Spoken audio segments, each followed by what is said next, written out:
lecture nini okosala kopesa na population congolaise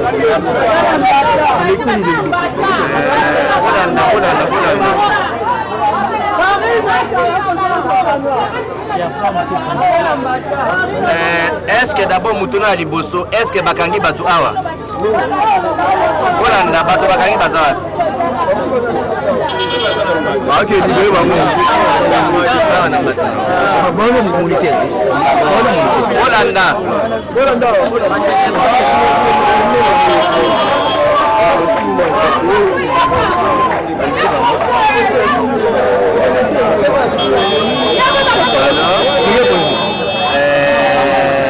eloko ya liboso on doit les libérer tolobi na les aides mpona ifakete balibere bango ya mibale constat ya liboso exigence ya famille basengi basala autopsie abelaki te boyebi kazalaki na procès lundi akendeki lobi na mosala jusque 16h akomaki azalaki na palais de la justice de 16h azongi maladie moyen du temps akufi bafamille bazo exige à toute urgence avant tellement naé autopsie bakongolais basapproprier na likambo naye parce que azalaki malade te.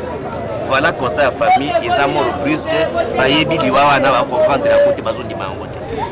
Voilà message ya suka yango wana. Alors honorable Franck Diongo yo tant que molobeli ya peuple lecture na yo siko propre oyo okosala par rapport ya mort lecture eza nini mort brusque ezali pona biso nyonso tozo suspecter que babomie na poison.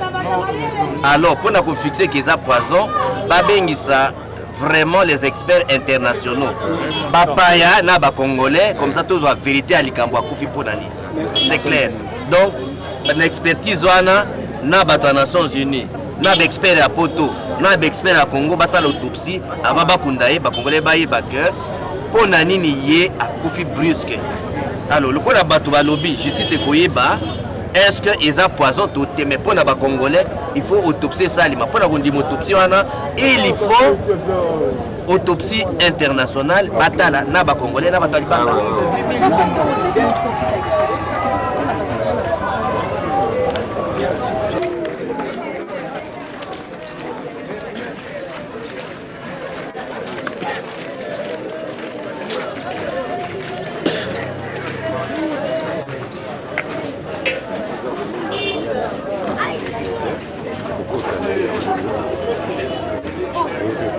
Sylvain, j'ai pas mis téléphone pour Annie. Oh, pas mis téléphone pour quoi? La belle idée, c'est le téléphone.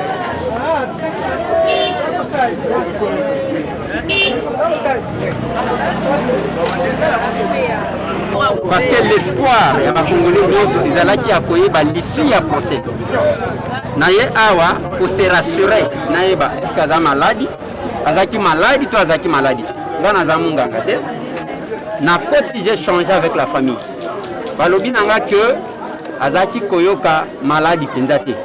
Certes on m'a dit qu'il ayokaki mwa fièvre le dimanche eleki nango le lundi bomonaki na procès kuna ba déclaration ezalaki mwa ebele oyo bozaki koyoka.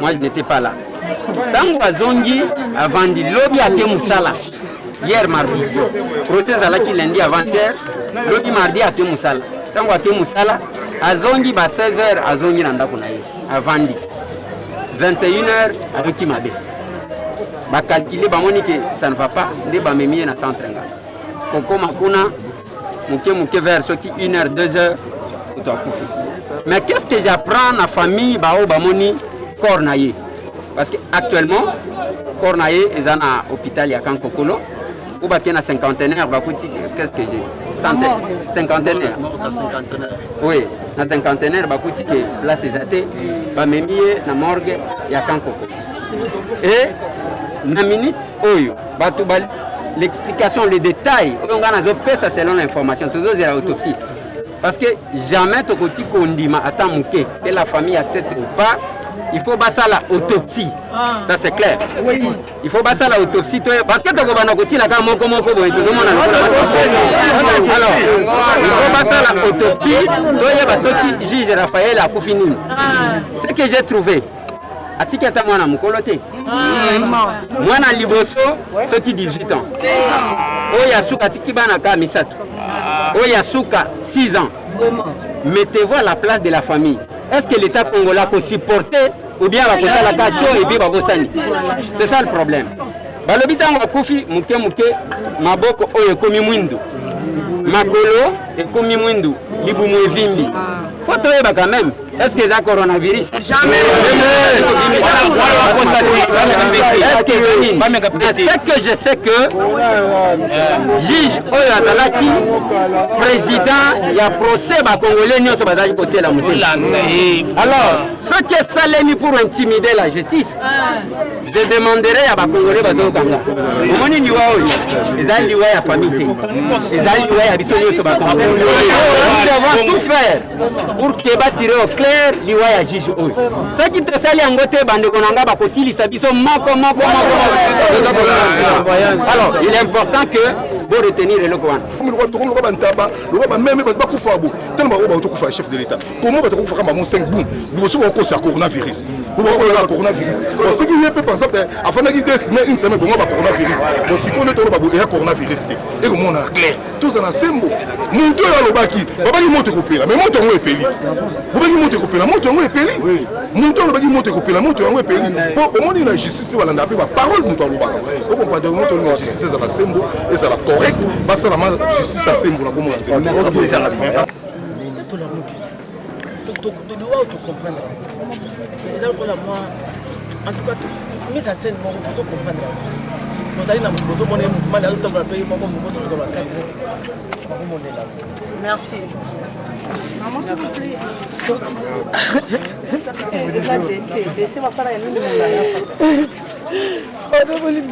Maman, vous êtes inconsolable. On a papa confié vos années. C'est d'abord passé. Papa la personne tout le qui dans la boue ami il y a reconnaissance associé à ma garçon bien ça toujours la mabete le mot mabete biso kotia awa ti to komi kimia et sécurité la quartier ba kula ba sa sunde ba sala kité le quoi ba te ba soda pour ye to banga ki to komaki to ça ce normal kimia penda pour ba taki ba soda to komi kimia mais et celle qui se passe donc papa la biso o ya quartier ba yaki asola na mututa ça toujours na asola ko mututa ça toujours bien mais azara reconnaissance le mabé ce qui oyo mabé reconnaissance asola na bien ça va bon et le local qui passe ba ça kaka la mututa de l'eau la tapa le ça qui papa et ça basi toyebi ke belaki toyebi te kasake loko boye oni elekaki toyebi te mais toki kakufi presque ka boye se biso pasi eza nini bolobela biso ata eza nini bolobela ata biso aza papa quartier oyo biso tosepelaka na ye biso bana toleli soki toleli boseki toyebi na mawa na ye na pasi mais ndengakei esalinga na pasi pasi motema na nga esilate souvenir mo motu so bafai na quartier alobaka te azalaka bien na bato oyo likambo ye asungaka asoka baquartier bien renaissance ezali acontribuaka bango asalaka tout ya renaissance tout bato tout apesaka bango nyonso eza bosengi asengaka asalaka mais tokompone te ekomi ntina niveau oyo papa ke esalinga na pasi na motema na ngai aleli Nzambe jisa Nzambe sana msana wala kaza swelo wala bate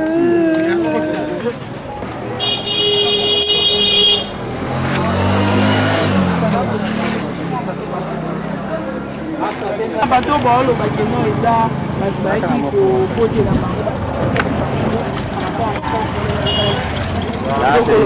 Là, je dirais que ce sont des sales rumeurs. On juste pour nous assurer sécurité. Madame, moi, salamité qui est assassinat ou soit non.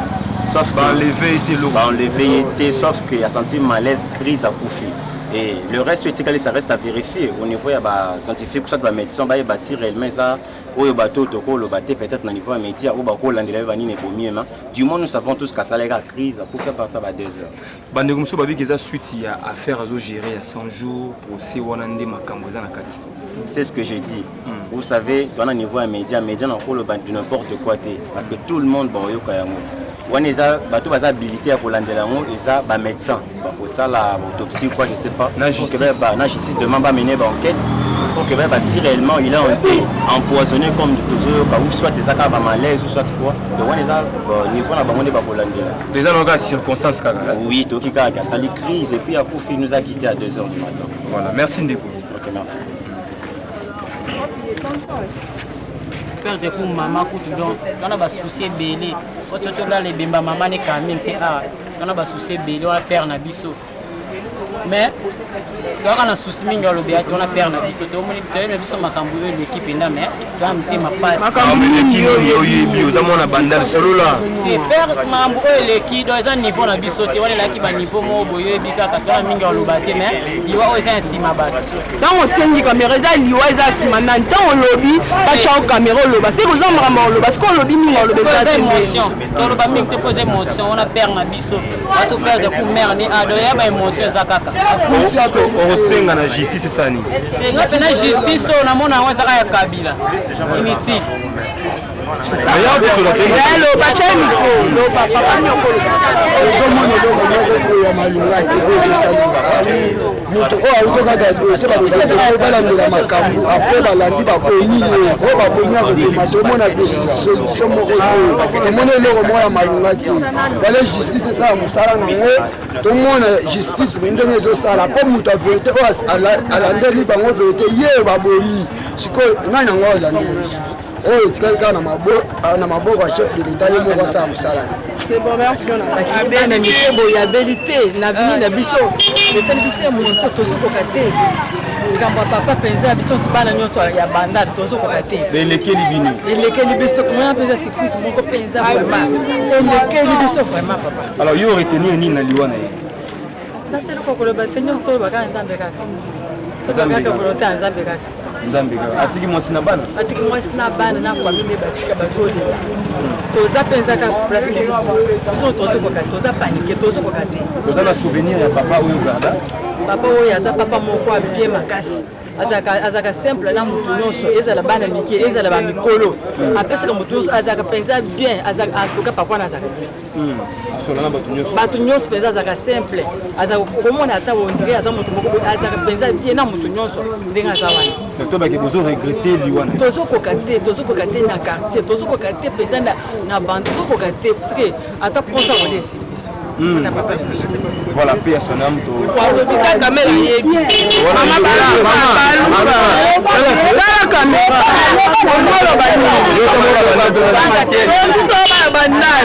akufi avimbi makasi achange pe couleur tokufa nini yango abeli nini basi maladi nini abeli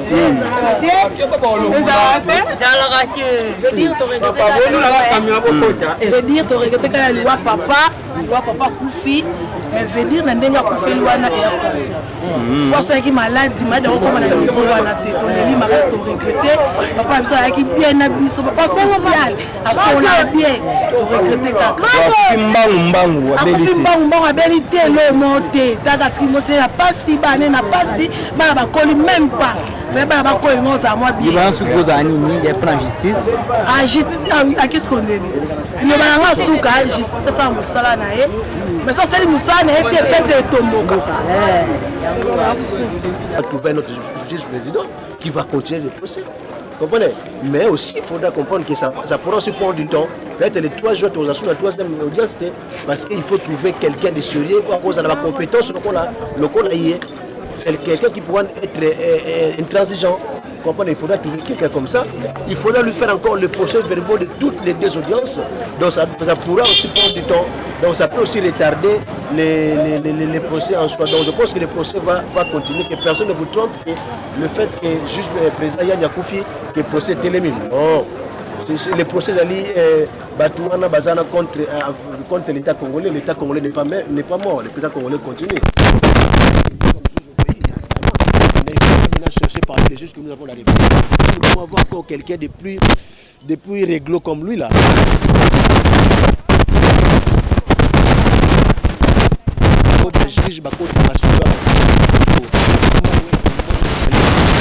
Problème d'avoir des juges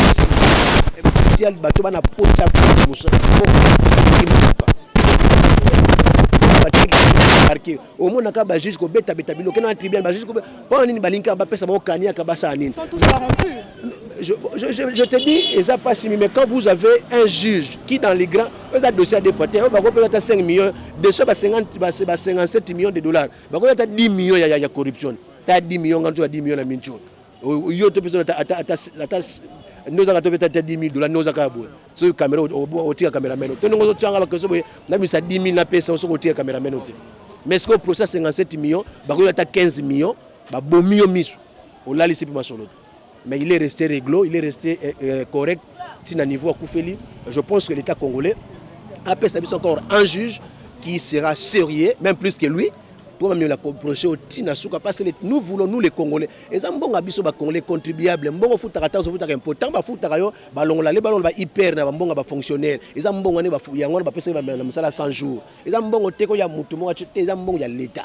Donc nous devons voir clair dans cette situation. Donc je pense que l'État congolais doit nous chercher un autre juge pour qu'il continue le dossier au point qu'il continue à souka parce que nous voulons la vérité en rapport avec ce dossier. Donc je pense qu'il y a la route des athées. Tous les rapports Yakoufi, mais le dossier c'est un bimba qui toque.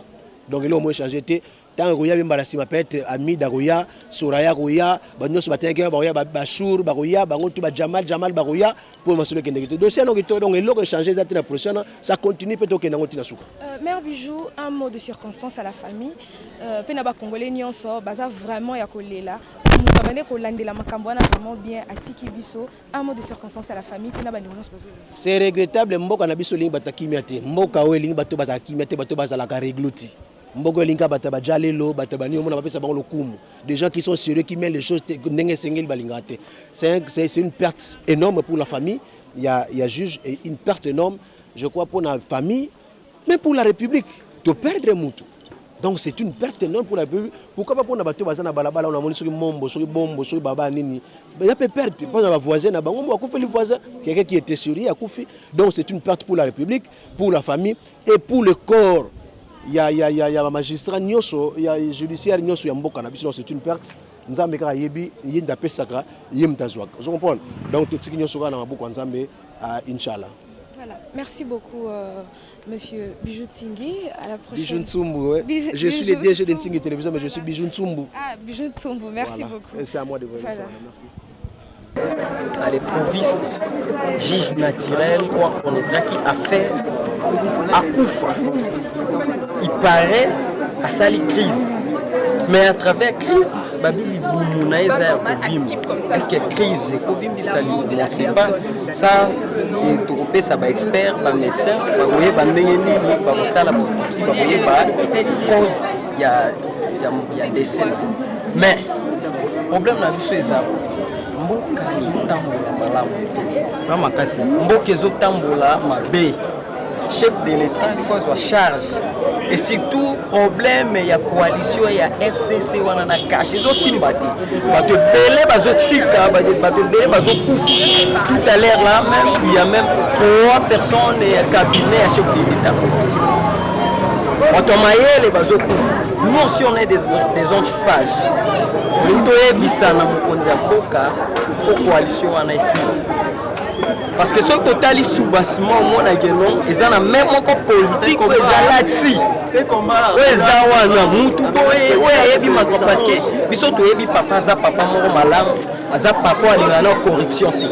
Tellement bango baza ba corrompu, baluki moyen ni ba éliminer parce que ba qui affaire wana ni qui a craché en bon du fort. Nous en a kanda makas. Olivier Akei. Hein?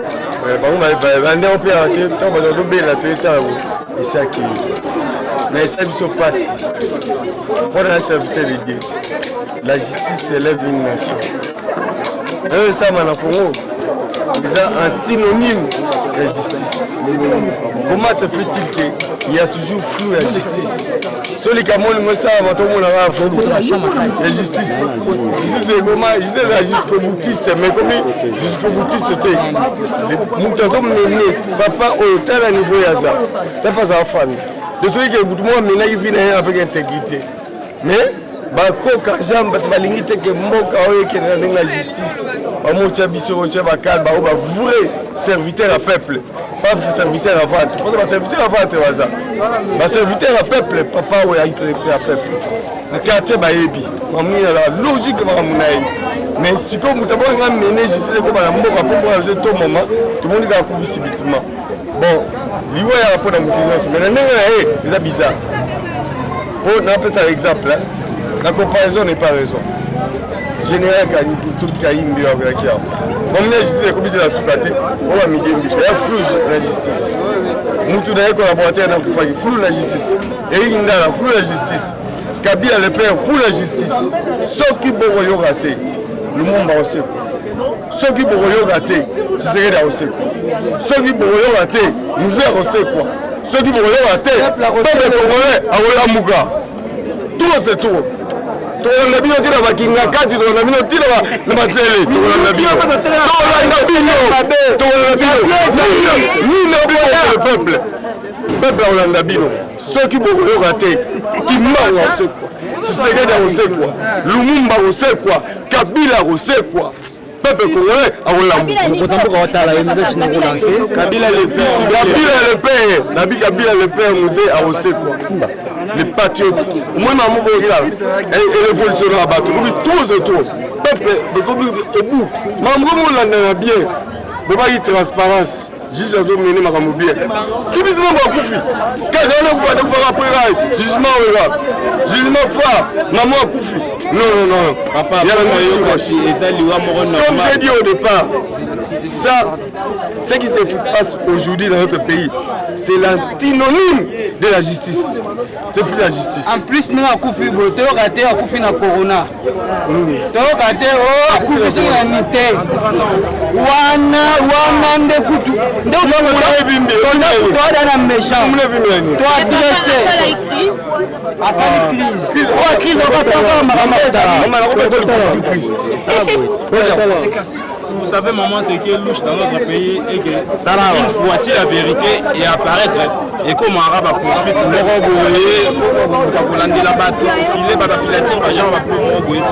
qui n'a pas de sens. Nous avons voulu l'état des droits de dans notre pays. Nous avons attendu pendant longtemps. Et maintenant, aujourd'hui, le chef de l'État, avec son initiative de l'état des droits, qui veut l'instaurer dans ce pays maintenant, alors ce n'est pas normal et ça n'a pas de sens. Pourquoi? En tout cas, ça ne pas si franchement. Au moins, on a processus, il y a jugement. Le premier procès, le deuxième procès, en tout cas, à mon avis, ça a bien déroulé. Maintenant, du coup, quand on va prendre Moutapoufi sans pour autant être malade, donc ça fait mal au cœur. Ça fait mal au cœur et les Abadjans à Biloko, déplorer, il faut vraiment prendre fin et cesser Namboka. En tout cas, ceux qui ont ligné Moka Biso et avancé que Nemboso, Bajar va beaucoup de comportement. En tout cas, tous déplorer Nayango, tous déplorer Nayango, Bino Bakonzamboka. En tout cas, beau mécampé pour tirer la liberté d'expression lorsqu'il y a une vérité, parce que la vérité c'est le roi Mwinda Bakachaka Yango, tata combien on a fait mais ça au fur et à mesure et la lumière va apparaître toujours et éclater la vérité coûte tata combien on beaucoup free Yango et vous finira par éclater. OK, merci ministre. Combien vous avez acquis au juste?